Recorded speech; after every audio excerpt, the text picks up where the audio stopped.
They say that if you drive down this dark Pennsylvania road at night, you might just see a man walking with no face glowing in the dark. Or perhaps he's the reason why people honk 3 times while passing certain parts of the road. Details of the legend change depending on who you're talking to, so follow me down the rabbit hole into the urban legend that is Charlie No Face. Now this is a story.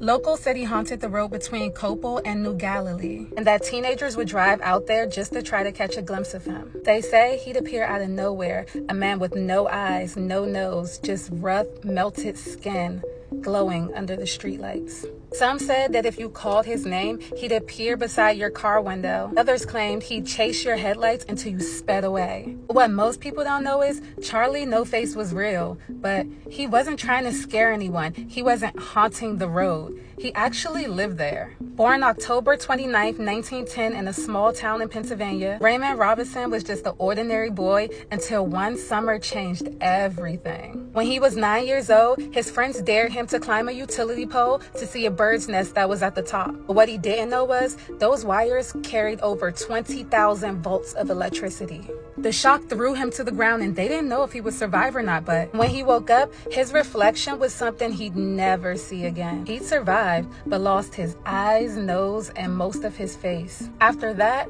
Raymond stayed inside during the day, but every night he'd go out walking alone along the Route 351, and then people driving by would get a glimpse of him, and that's when the stories began. Raymond often wore green clothing, and that's how he picked up the name the Green Man. Occasionally, people stopped and brought him beer and cigarettes, and sometimes they would even take photos with him, like this one here. And in reality, he was just a kind and quiet man. So the next time you hear the legend Charlie No Face, remember the truth behind the story, because sometimes the scariest stories are really about human strength.